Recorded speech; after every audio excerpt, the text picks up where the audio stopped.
Hey everybody, it's the Epistemologers here, and today's topic is the future is amazing. Uh, Very powerful statement, but we're going to talk a little bit about why we think some other people think that it's not amazing, and why we desperately are looking forward to being in the future.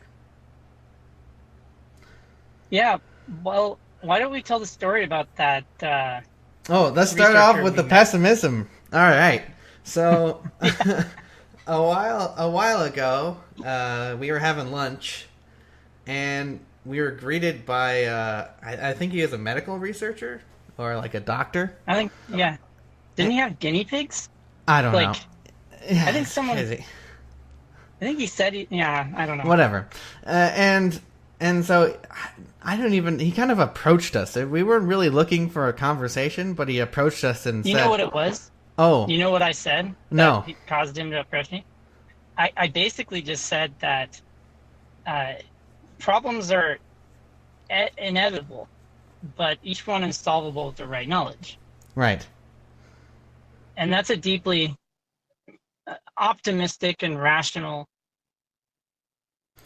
I guess recognition that that there's so much progress to be made. You just need to build the knowledge that will solve those problems.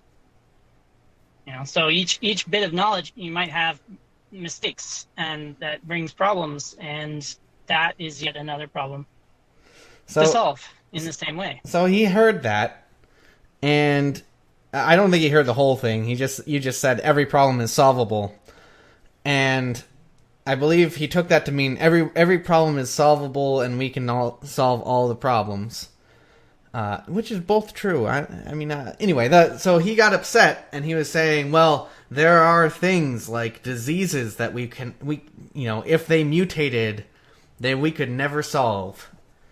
And I Yeah, he's believe talking about the superbug. yeah, superbugs, which never happened,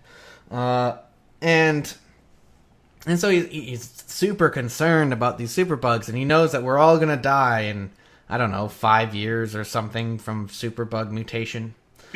Well, there are antibiotic resistant bacteria. Yes, About those, yeah, but and it and is that's I think what they refer to. it They do is exist. it is a problem.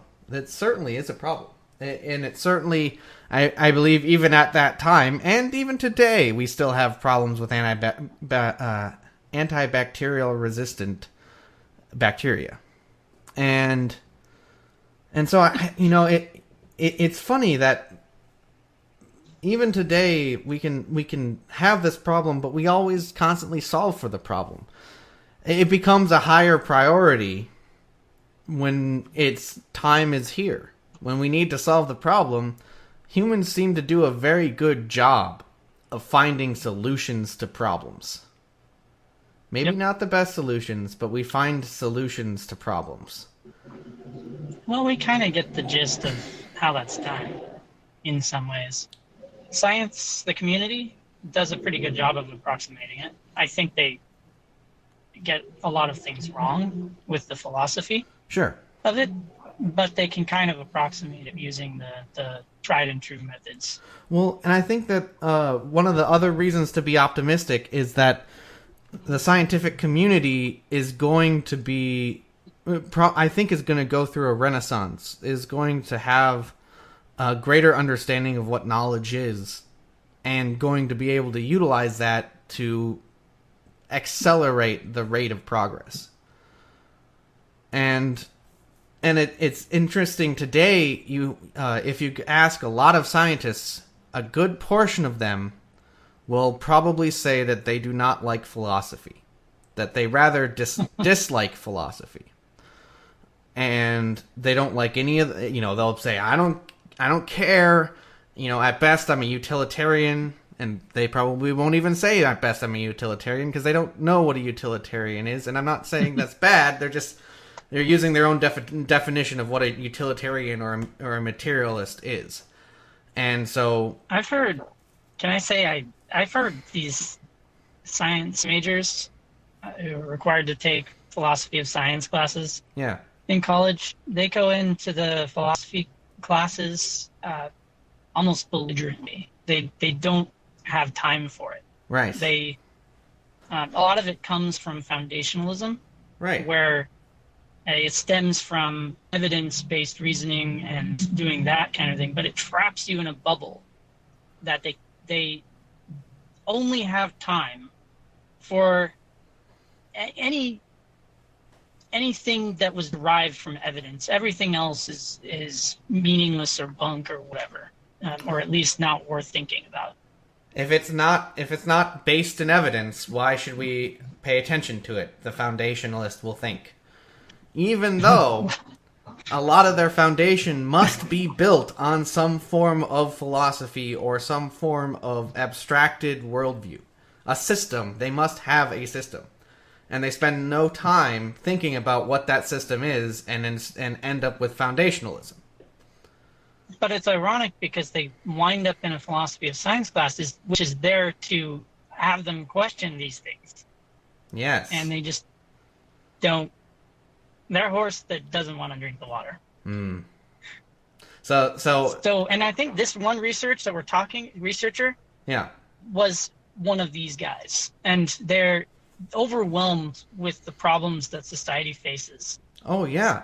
Medically, scientifically. I have little doubt that this researcher was upset because, to him, this was the problem. This was the problem to end all problems. And he is not able to, from where he is, I don't think he's able to see that there are hundreds of thousands of people that are probably working on this very same problem, developing solutions to that problem. Whether that's new antibiotics, right, new methods of treatment, the list goes on and on and on. Research will continue. Yeah. People keep coming along and deciding this is the problem they want to solve. Yes. And as long as every problem is solvable with the right knowledge, and we just need the motivation to get that knowledge, we can do it. Yes, absolutely. And we do want to. I mean, overall, people just keep moving forward. Progress will happen. And it's amazing just how multifaceted. It's not like humanity encounters and battles one problem at a time. Humanity encounters and battles billions, trillions of problems, and are solving them all simultaneously, collectively. And the more people that are out there that are trying to solve problems, essentially be good people, the better off humanity will be. I mean, people say that our environment's gonna collapse and we're all gonna die because the Earth is gonna reject us and it will get too hot or it will get too cold or it will get to whatever it is. The climate change is going to happen and that's going to ruin everyone's day and we're all going to die. And that I still don't believe is going, even if it's the worst case scenario out there. I still think humanity with its 10 billion people can solve that problem. Okay, so I'm guessing that it will be an amazing future, but it's only going to be like that if people want it to be like that. If they actually have the right philosophy and are motivated to tackle the problem, roll up their sleeves, and actually build the knowledge that solves them. If they have the right priorities, right? And yeah, philosophy will inform what your priorities are. I guess that's kind of the similar statement. But yeah, I think there is no problem, especially with the ability for humans to collaborate on the scale that they can with the internet. I mean, it's not like the 1800s or or any period of time that didn't have the internet. It's not, we have the ability to communicate, to share, to pool together our resources and our ideas to solve problems in a way that nothing has ever been able to replicate before. We're talking about an age where the book was a similar thing that happened, where people could share ideas.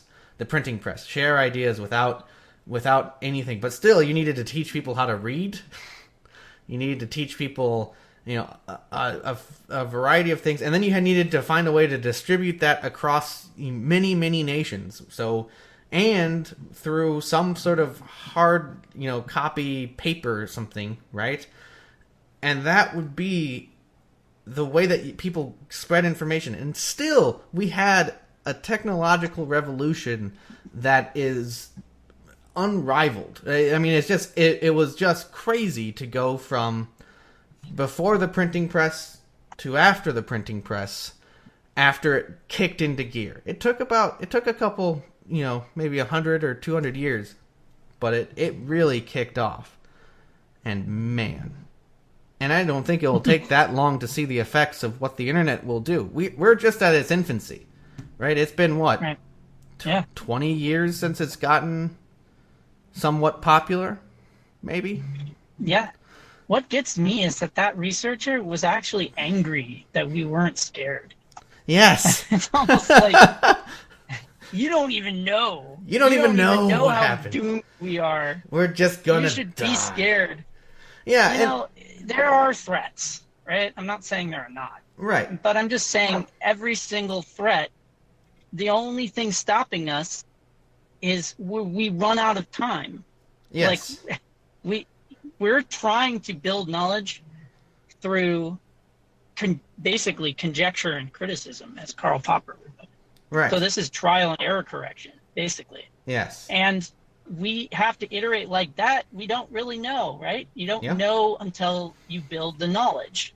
Yep. And you don't know how long it's going to take to do it. So you basically got to prioritize really hard on the biggest problems in front of you, and hope that you build the knowledge in time, because that's the main threat.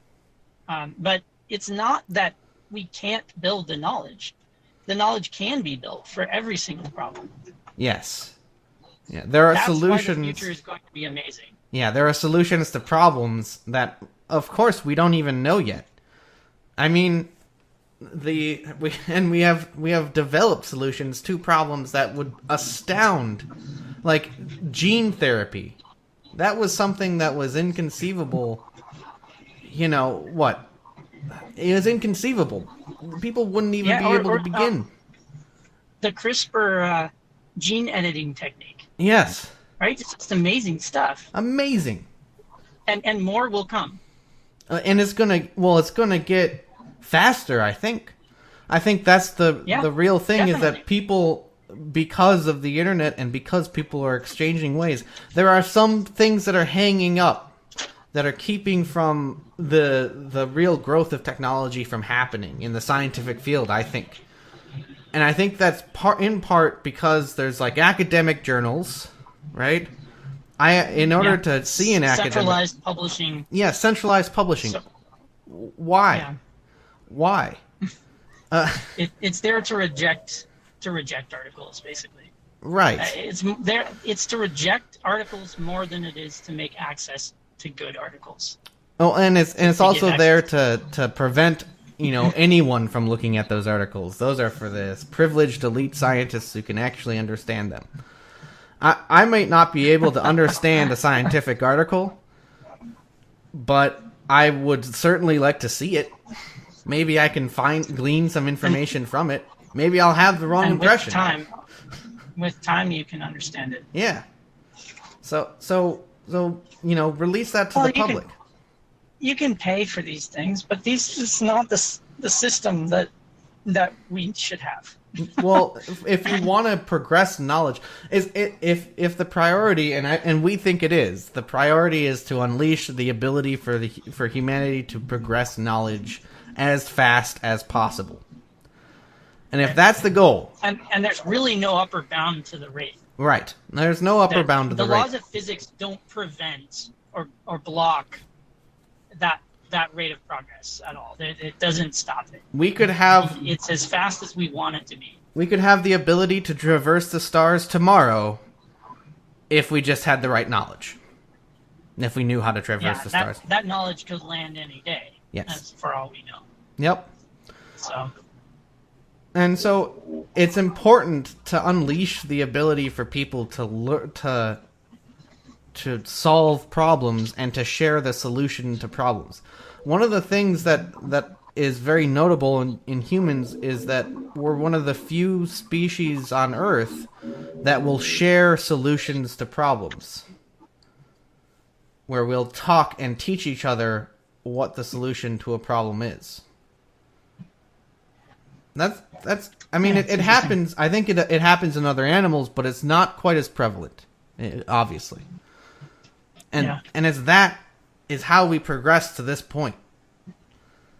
Is the ability to propagate knowledge through. And that's one thing I think one of the things that might be missing in explanation theory, or at least not missing but needs to be derived, is that the knowledge should be spread. And the fact that it needs to be spread changes the whole sort of... it's not your own personal self that needs to just gain knowledge. You need to gain knowledge, but you also need to help everyone else gain knowledge. Yeah, well, all of us are have a better mind to solving it than just one of us. Yes. And you don't know the weight that people can bring to that table in that effort to solve. So just the bringing the whole collective to it is a powerful technique. It's why software engineering is so powerful, despite it not having anything to do with the physical realm. Is because the problems that software engineers have faced are faced collectively, where one person may solve a problem that others may then pile on and find that solution useful, or modify and make better. What do you mean it doesn't have anything to do with the physical realm? Well, what I mean is, normally... ideas are important, and they will cross into the physical realm, like the Enlightenment and stuff like that. That's still important. But, when you're talking about, like, the steam engine, Enlightenment was started from, like, it probably contributed to the invention of the steam engine and to its propagation. But the steam engine physically changed the way that we do things in a completely different way, right? No longer did we have to rely on wind or horses or other sorts of means to transport things. We could generate our own transport at a much faster and better rate. So the steam engine changed the game. When it was invented, changed the game.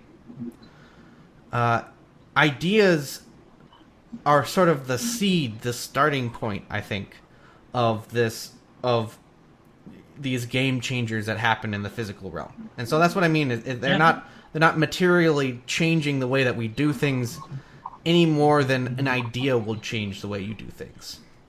So well, yeah, it starts with the idea, the model. Well, that's how the constraint cycle theory works. It does model that. Right.